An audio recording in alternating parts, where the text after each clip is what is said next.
YouTube, how's it going on? Jarl of the Appian Way here, Appius Attius Aurelius.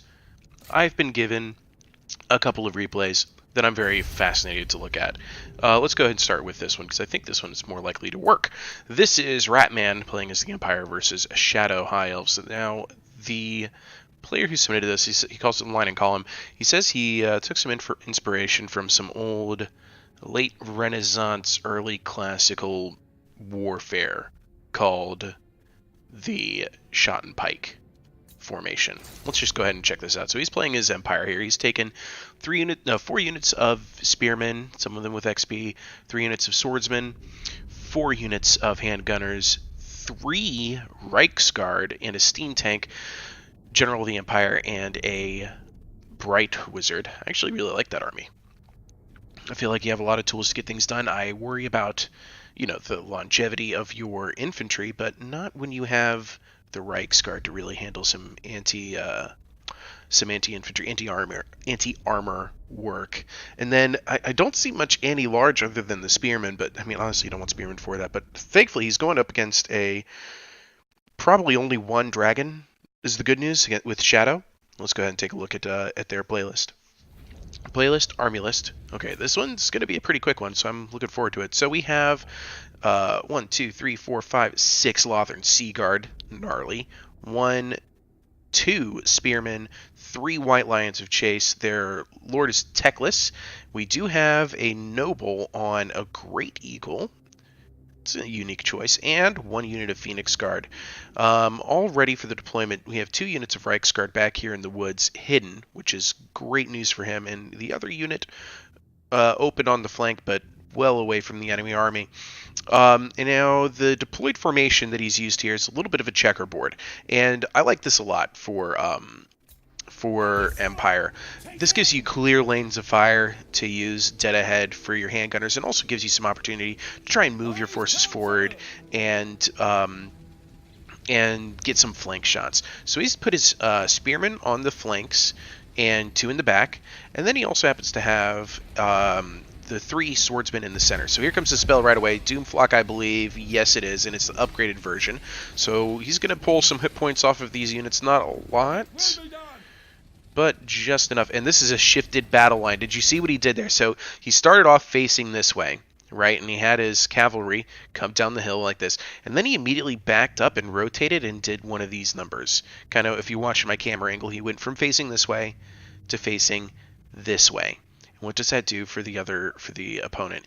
He's going to bring his guys off of his hill and start working down this way. All the while, look at the positioning of the Reichsguard. He's moving his infantry forward. He knows he actually has a ranged advantage here, so he's just going to get his Lothern Sea Guard into range. He's going to take his time. He's going to line everything up neatly. Yeah, he is taking some fire from the steam tank, but Lothern Sea Guard have this ranged battle in their favor. So he's just going to go ahead and put up this firing line, take his time setting it up, put them on fire at will, hammer on down here, but all the while he's actually falling right into the Empire's trap. So I love shifted battle lines. So here we go. The ranged battle is engaged.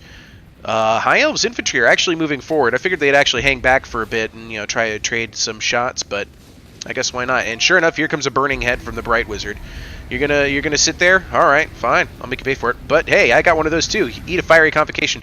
Must have been misclicked angle, or he just decided he only wanted those 2 units to really try and win that flank. Here comes the Lord charging in, maybe looking for the Bright Wizard, but the Bright Wizard is going to wisely stay with the swordsman probably before pulling back. Oh, look at that, beautiful! He retreats the handgunners, and the spearmen come in. So this is what the pike and shot formation is supposed to do. You have your handgunners, your arquebusiers on the outside, and then they pull in at the last minute so that the infantry can take it. Oh man, look at these White Lions of Trace just eat swordsmen for lunch. Dear Lord. And since the battle is joined, here they come. The Reichsguard. Just on time. Now, Lothern Sea Guard are no slouches for anti-large work, but bam. And he's just going to wrap. Oh man, what an envelopment. That's 2 units of Reichsguard that have already surrounded 3 Lothern Sea Guard, not counting the ones that got burned by the Burning Head. Oh, and speaking of, here's round 2 of the Burning Head. He doesn't care that he's got his own Reichsguard in here. He's just going to go nom nom nom all the way down the line. And look at that. It actually veers off course at the last second before getting any of the Reichsguard. That is pretty fascinating. Meanwhile, back in the thick of things, I never even saw what happened to the 3rd unit of Reichsguard. Anybody seen it? I have not. It might have gotten destroyed by Lothern Sea Guard. They can handle that anti-large work just fine. All ranks fire. Let's hear it. So the Phoenix Guard are in the thick of it now, but they're going after, it looks like, spearmen and handgunners. I think they really just should have pushed on into this blob if it were me, because there's going to be a lot of bullets coming their way for the rest of the match. And wow, look at that Doomflock and what it did to what's left over here. And the White Lancer Trace totally eating all of these units. Eat, nom, nom, nom. I must be hungry, folks. I'm making all of these eating jokes. So here's that other unit of Reichsguard. It has regrouped, and it's just waiting to be reactivated. But right now, the Empire player here is doing as much as he can to just whittle down these Phoenix Guard and this Lord, because he doesn't have much to do with him. And I would not want to get my steam tank, another Burning Head, right down that line of Lothern Sea Guard. Ugh. At this stage, however, I'm wondering if you might be better served with using some, like, Cascading Fire Cloak or something like that to buff your infantry. Wow, look at that. Those handgunners just did a number on these White Lions of Trace, but they're going to continue to charge forward and might reach them. But here comes that Reichsguard to save the day. Steam Tank is now engaged with the Phoenix Guard, which isn't the best place for them to be. Wow, what a charge. They knocked the entire unit over and then got to pull out long enough for the handgunners to line up another shot, and that unit is broken. The Phoenix Guard have disengaged the steam tank. I think they should have stuck around. They had already pulled off about a third of that unit's health. And here comes another fiery convocation from Teclis. Teclis is one heck of a spell user. And that's what you get when you don't regroup your units in quick order. They will get ambushed like that. So the other 2 units of Reichsguard, what did I tell you? They hung out for a long time with those Lothern Sea Guard. They got a fantastic charge off, but maybe cycle charging would have been better for them, because the Lothern Sea Guard won that engagement. They absolutely won. General of the Empire is free, though, and he's going to move on in to engage the Lothern Sea Guard so that they can't expend the rest of their ammo for all the fight. They're going to keep trying, however. Regrouping infantry is doing their best to come through. Things are looking okay for the Empire, however, as the High Elves start to lose their morale, and sure enough, the Phoenix Guard breaks. The power bar is now fully in the Empire's favor. The only thing that's keeping the High Elves still in this battle at this stage is the Lothern Sea Guard ammo, but the steam tank is going to continue to break up these units and really turn this against them. And Teclis is overextended, and he's getting shot at by the steam cannon. Oh, a Doomflock before he pulls out. Oh, that's it. That's going to be it for Teclis. He's routing. Lothern Sea Guard are routing. Everything's routing. This match is fully in the Empire's hand. Pyrrhic victory. That was a tough match. I like the starting formation, a checkerboard formation. I want to actually take a moment to show you guys what I think of when I hear pike and shot formation. It's something that evolved over the course of the 16th, 17th centuries in Europe. Spain in particular was famous for really using it to great effect against the French, who were at the time one of the greatest military power on land in Europe. Let me show you how I would how I might use a pike and shot formation, something a little bit closer to oh no, wait, that's the wrong place. Something a little bit closer to the actual historical version of it. So let me pull up a custom battle here. We're going to go against a army of peasants, because I already have one set up. There it is. There's the peasant army. And we will take Empire. Now, a pike and shot formation. Where's the Empire? Empire. Wait, what? Ah, there it is. It's the Empire. It starts with a T. Okay. We'll take Boris Todbringer.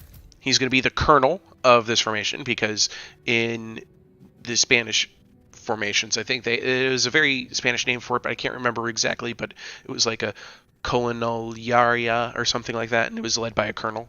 I think when I think colonel, I think Boris Todbringer. He's going to be on foot. We're also going to bring, let's see here. What would be, let's just focus on the infantry for now. You'd have at least 2 units of halberds. You'd have a line of pikemen, which we will represent with spearmen. I'll take 6 units. 1, 2, 3, 4, 5, 6. Yep. And then you would have your arquebusiers, handgunners. We'll take 6 of those. 1, 2, 3, 4, 5, 6. Okay. And this would pretty much be the entire formation. You might have some more elite handgunners to represent the muskets of the time, so we'll go ahead and upgrade those. Actually, we'll take one out, and we're going to put in the silver bullets. All right. And then you would still, as always and forever, you want to support this with cavalry. We'll go ahead and use Reiksguard, as our player did in that replay. We'll do 3 units of Reiksguard, just like he did. And we're going to go ahead and upgrade our spearmen. There we go. So that's our army. And we're going up against an army of peasants. Let's go ahead and start this battle right away. We're at Castle Artois. That's unfortunate, because I wanted to actually do an open field battle. So, let's see here. But I can at least show you the formation. I'm not going to be able to show it to you in action. The peasants will not be charging me. But more importantly, I just kind of wanted to show you the formation. This is very much defensive geometry, and it can be called a noob box. But normally, you would put in a noob box, you put your ranged units inside your box, right? This is going to work the opposite way. In this formation, we're actually going to have a square with what we call like little barricades, battlements on the side. So we're going to go ahead and drop all of this gear here. Drop all siege equipment. This is a nice little spot for it. So this area right here, I'm actually going to build our formation for pike and shot. So we start off with our handgunners in blocky formations. Okay, let's do. We have 4. All right, we'll do 4 corners. 1 there, 1 there, 1 back here, and 1 over here, like so. All right, and then our spearmen, we're going to do 3 like here, also kind of blocky, and then 3 right here. Something sort of like this, and we can shift things around a bit. And then we'll do unit of halberds kind of right here. You know, this isn't entirely accurate, but kind of central in the formation. And we'll spread this out a bit. Give our guys some space to think, to operate, to breathe. Okay, there we go. And then we still have our 2 elite handgunners, which are going to be deployed off to this side and off to this side. And then Reiksguard are spread all over the place. We'll do 1 in the back, like so. And then off to either flank. And then, of course, that leaves our Boris Todbringer, center of the formation. And this was pretty effective in wars all over Europe, basically. The idea was that as the enemy charged forward to engage this army, the handgunners, the arquebusiers, would fall back, like so, and then the spearmen would come forward and engage what came into range. The handgunners would turn around, and then they'd be ready to fight off whoever was coming from shots from this way, shots from this way. They were ready and prepared to do so. And as those guys got chewed up and they eventually would lose, then you'd bring up the more elite infantry at the center, as these guys, are dead. The handgunners or the arquebusers are still available to shoot. You have your more elite units out here on the side, putting off even more shots. They fall back as needed, and then the cavalry, which is still a deciding force, can come in and wipe up whatever they were shooting at. And this was effective because, you'd get maybe 2 or 3 shots off before the enemy Frenchmen or whoever they were would be into melee range, and then you'd fall back, and somebody else would come in and take that threat. And then at the time, most other people had cavalry. We'll use our Reichsguard to represent the enemy cavalry. Let's say your enemy cavalry are coming in on this, and you've already made it past the defending cavalry. You got a unit of handgunners out here who are, their best shots. They're shooting you up. But you're still the cavalry. You come in, you engage, you beat them, you knock them over. These guys, they're completely routed. But now you have a problem. Look at this blocky formation. What are you going to do about this? Okay, well, I'm going to try and hit it in the flank. I'm going to come over here. Well, they're just as prepared back here on this side as they were over there. Okay, well, these are just ranged units. I'll just go through them. Well, they've already fallen back, and they've already brought up their pikemen. Shot and pike. And all the while, you've been getting shot at by units like this one who had a clear line at you the whole way in, this unit who had fallen back, and even this unit can offer some shots at you because they can see across that battle line of infantry units. And then, okay, so you finally decide, all right, well, I'm going to charge and attack these spearmen. Okay, well, you've actually kind of played into their hands some because they're spearmen and you are on a horse. And then they have, even if you beat those, then you have even more elite infantry using halberds, not pikes, taking you on. And all the while, the colonel, right here in the center, perfectly fine. Why didn't this formation continue to exist into the 1700s? I got one easy answer for you, and it starts with a C and ends in Annan. Artillery kept getting better and better and better and better, and sure enough, the blockier the formation, the more likely you were to just get obliterated in battle. Anyway, I hope that was educational.